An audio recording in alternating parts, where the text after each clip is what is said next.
In the last episode, you heard from Andrew Case, the co-founder of Noon Brew, and we talked about how to win with UGC at scale. Super interesting conversation, so highly recommend you check it out. Now, today on episode number 37, get ready. Ian Blair is the founder and CEO of Laundry Sauce, a really, really cool brand. Now, this is a direct consumer e-commerce brand that makes incredible smelling, high performance laundry detergent pods. They've done a lot of things right. They've scaled super quickly. And today we're actually going to talk about that scaling because Ian's managed to scale really fast using paid media, but with no employees. So we're going to dissect that and talk about, some of the mistakes, but also how he's actually been able to do it. Now, I'm your host, Raphael Paulin-Daigle, and I'm the founder of SplitBase. This is Minds of Ecommerce. Now, this episode is also brought to you by SplitBase. At SplitBase, we help leading direct-to-consumer brands such as Dr Squatch, Hyperice, and Amica A/B test, design, build, and manage high-converting landing pages and on-site experiences. We generate a combined $100 million in additional revenue for our clients every single year. Now, our optimization programs pinpoints where your store is losing money most, and then we help you fix it. And as a result, well, then you get increased conversions, AOV, and of course, improved marketing efficiency. So if you want to scale your e-commerce brand profitably, we're the ones to call, and you can do so by requesting a proposal on splitbase.com today, and you'll learn how you can get and how we can help you get the most out of your marketing today. All right, Ian, welcome to the show. Excited to do this. Yeah, always excited to chat with you. Awesome. Well, as you know, this podcast is all about going deep, and we're going to dissect, one key growth strategy so our listeners can get as much value as possible right away. Now, just for people to get context, I'm very familiar with your brand. Obviously, we've worked together for a couple of years, but, just for people to get context, for how long have you been working on Laundry Sauce? So I came up with the idea for laundry sauce in I think November of 2019, and we launched it October of 2021. I think I started actively working on the idea maybe a month or two after I came up with it. So it was about a year and a half to actually launch it. So we've been selling for just over 2 years, and it scaled super fast. It took us about a year and a half to hit an 8-figure run rate. And largely that's due to the fact that I think it's a rock solid idea. But additionally, we worked with a lot of really great partners along the way that have experience building 8-figure, 9-figure brands. And I think we just did things right to begin with. Totally. And maybe, again, just let's add more context before we dive into the topic. What are some highlights of those, 2-3 years? Yeah. Well, first, let's start with kind of the background on how I came up with the idea, my background, because I think it'll kind of put all the pieces together. And first off, for anyone that's wondering, laundry sauce is essentially like a designer laundry detergent. What we've done is taken high-end fragrances that you'd see in designer cologne like Tom Ford, Le Labo, Dolce & Gabbana. We actually work with the same fragrance team that makes those fragrances. So we brought fine fragrance to laundry, created really innovative packaging, an elevated experience. And really what we want to do is take laundry from a chore to a self-care routine and something that you're actually looking forward to doing. I think we've created this new phenomenon where people, when they get laundry sauce delivered in the mail, they're excited to post about it on social media. They're excited to do their laundry. Honestly, every time we launch a new fragrance, I'm excited to do my laundry. So let's take a step back on my background. So my first company is a B2B SaaS company where we make it so people can build mobile apps with no coding required. That company is called BuildFire. Started that when I was in college, and SaaS has always been a very sexy business for a lot of people.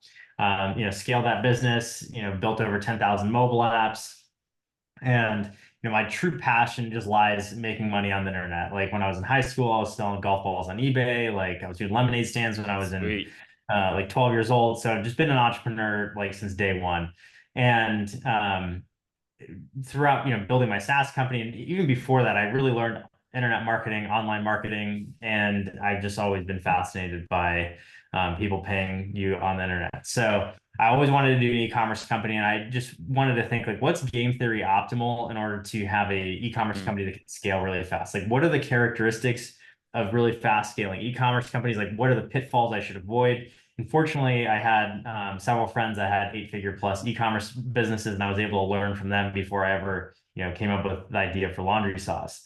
And I'll give you like an example. Like if you run, I don't know, a mountain bike store, you have like thousands of SKUs, or if you're selling other people's stuff, it's not your own brand, and you're just like in the business of being a retailer, or if you're selling certain products that require like heavy e-commerce website customization. I don't know, like an example would be Vistaprint.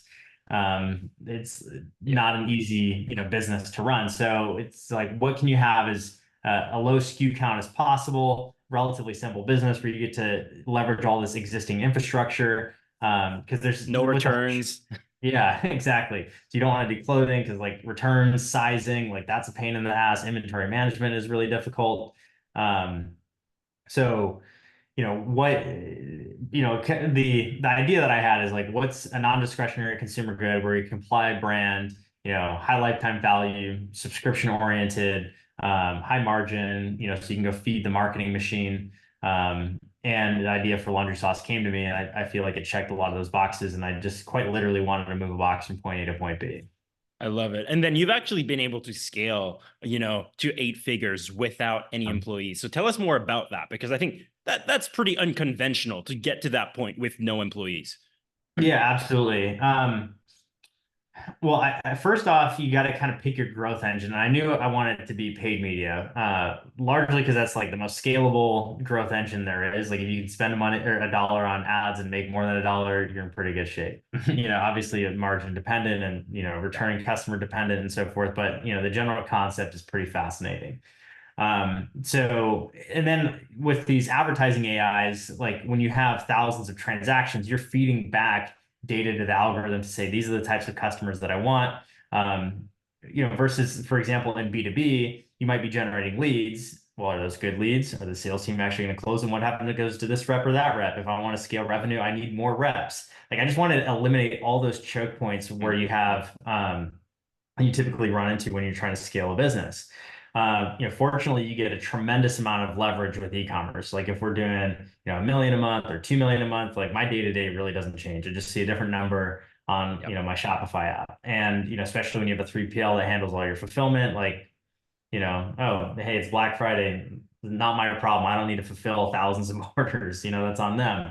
It's like literally a physical server in real life Yeah. where they have to go manage the $15 an hour workers to, put your box in another box.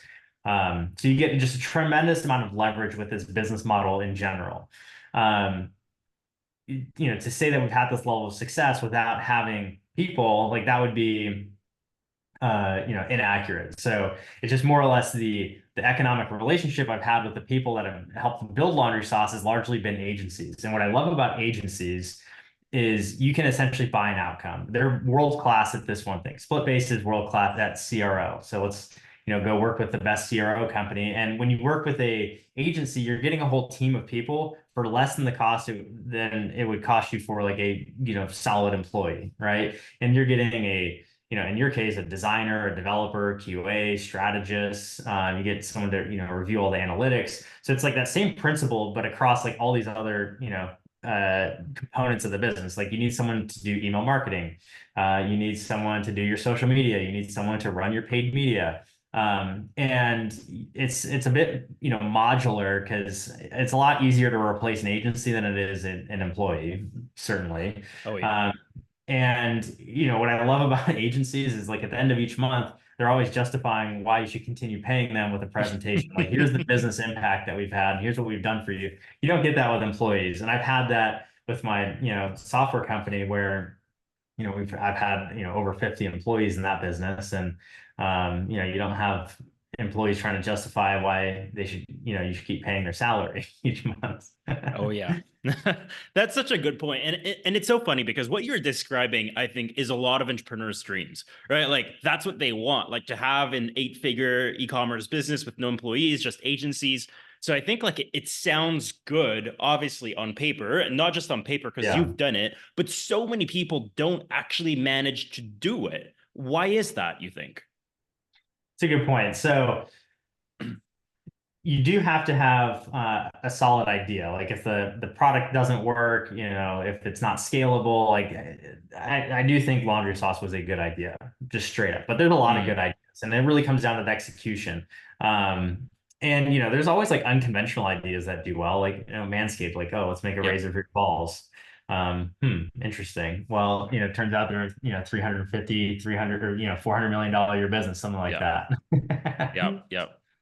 So, you have to start with a good foundation where the unit economics line up to it, like a solid market opportunity. And then as a founder, you have to be the visionary. You have to be able to paint the picture to, bring other Mm, people on board. Like I've always been one to have co-founders and, get them bought into the vision because I just think you can always do better as a team. And then, businesses always cost money to start. You might be able to bootstrap some businesses, because they might cost, 25, 50 grand to launch, but some businesses are just a lot more expensive. So now yeah. you get into the realm of having to be able to convince investors to back your idea. And, you kind of do it in increments. Like, and before we even launched, like we'd raised, $500,000 in pre-seed money before we'd sold Mm, anything.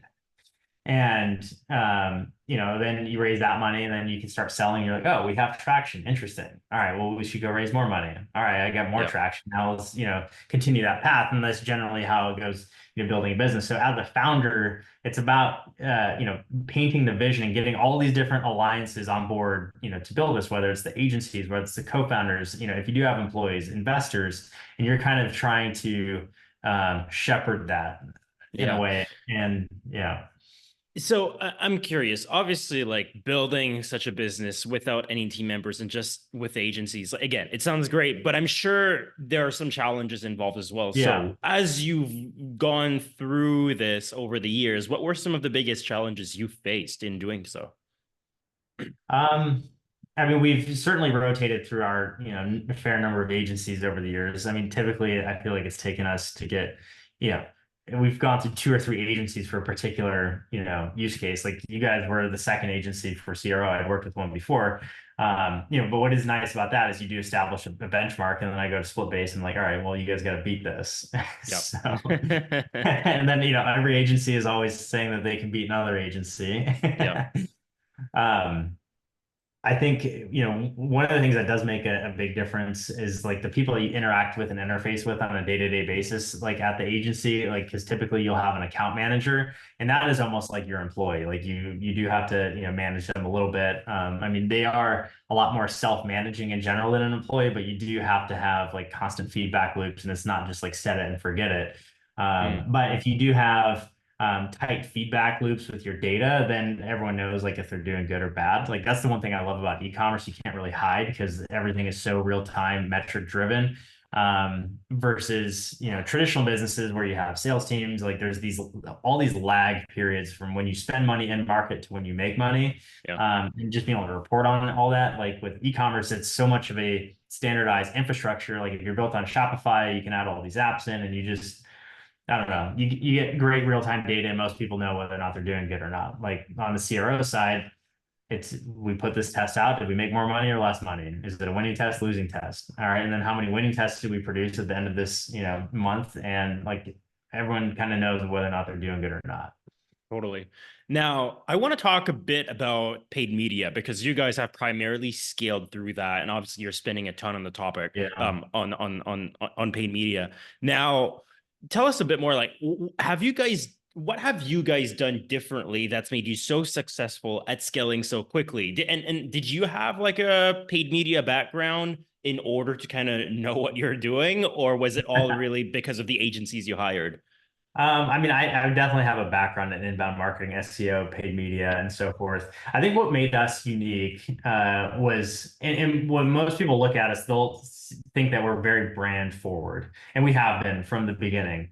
And one of our first outside investors is a company called Raindrop, and they're a premier, marketing and branding agency. They're responsible for, the branding behind Dr Squatch, which we all know Yep. has had, massive multi-$100 million year success.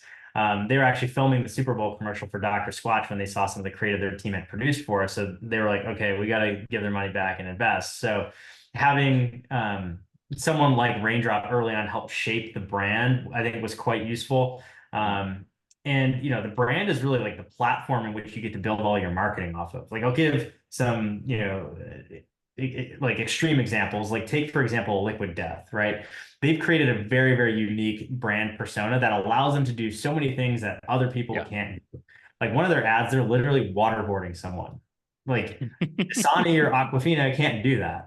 No, They can, they definitely can get not. away with it. So when you design, like our brand is what it didn't just, it's not just happenstance, it's all by design. And Yeah. it allows us to speak to our customers in a particular way that is different than other brands. So, really, I think viewing your brand as a platform for, what voice we're going to create that is going to allow us to do certain types of marketing that performs quite well, right? Liquid Death, I think, created a platform to create, viral videos that no other water brand can do because they're just boring and unexciting. Yeah, big time. I'm actually curious as well. Obviously, when it comes to scaling so quickly with paid media, there's also going to be some challenges where, like, most brands at one point really feel like they hit a plateau. Did you feel at one point where, like, you felt like you hit that plateau and you really couldn't move past it? And if so, how did you actually go past it? I mean, we haven't hit too many plateaus. I mean, largely because um, like product expansion as an e-commerce business like helps a lot with improving your Yep. unit economics, like improving LTV, improving margin, and so forth. And we just started off with pods, and then it was like 8 months later we added in dryer sheets, and we launched another fragrance, and then we started to add in, scent booster, fabric softener, candles, fine fragrance, and like every time we've added more products, it's just been more stuff to sell people, which kind of helps improve the unit economics. And then I think over time we've just learned more about our customers and what marketing messages are resonating, and we've just like taken those feedback loops and incorporated them, and then it's just tended to improve things. Like after you Mm, do CRO for over a year, your website's just better, right? And I think we're still so early on. I mean, we've just been selling for over 2 years, so we're still rapidly learning, and there's yeah. all these still like low hanging fruit. I think probably gets a bit more difficult as the business gets more mature and you've tested a lot of things. Yeah. But I'd still look at our business and think like, wow, we still have so much stuff to do. So I think it just kind of depends on what part of the life cycle you're at in your business. Love it. Well, you won't get bored, I have a feeling. Now I always like to ask, like, if I know Laundry Sauce only about 2 years old, but if you had to restart this entire business all over again, what would you do differently? It's a good question. Start with the agencies that I'm working with now. Mm, That would probably have saved me a little bit of headache. So yeah, I mean, hindsight's always 2020. I think there's definitely, there's media partnerships that we spent money on that didn't really pencil out. I wish I would have, kept that, money in the core channels like Meta and, TikTok and Google and so forth. So I think I've, maybe wasted a little bit of money on, marketing that didn't really pencil out. So I wish I mm, could have that capital back to reinvest in other areas. And then yeah, just the learning experience of, you understand like what an agency can do at a world-class level versus, one that can't, and, yep. just, having to skip that learning cycle. But at the end of the day, we've made it here, and we're going to keep pushing. Sweet. Awesome. Now, if there's one person or a couple people that you look up to as an entrepreneur, who are these people? Like, obviously, you're a very successful entrepreneur, but who Yeah. does someone like you look up to? Well, one guy I've always had, or it's been a coach for several years, is the guy Dan Martell. He runs Mutual a friend. Yeah, so fellow Canadian. Yep. I certainly look up to him. I mean, I think he sets a great example because it's not just succeeding in business; it's succeeding in all these other areas of life. Hmm. But I tend to look at brands as benchmarks of success. Like I love what Liquid Death has done. Manscaped has, they've had a huge amount of success. Dr Squatch. Cuts. I think they've crushed it. So I don't know. I kind of look at these D2C brands that have achieved a certain level of success that I want to aspire to. So I mean, I respect, the whole teams that, brought those things to life and made those things work. More so than just like particular like individuals. But yeah, I mean, Dan would be one of my role models for sure. Amazing. I have to say the same. Without Dan, I probably wouldn't be here doing this podcast. He's the one who's pushed me outside of my comfort zone more times than I can count. But hey, Ian, that was fantastic. Thank you so much for being here. Now, if people want to learn more about Laundry Sauce, yourself, where should they go? What should they type in their address bar?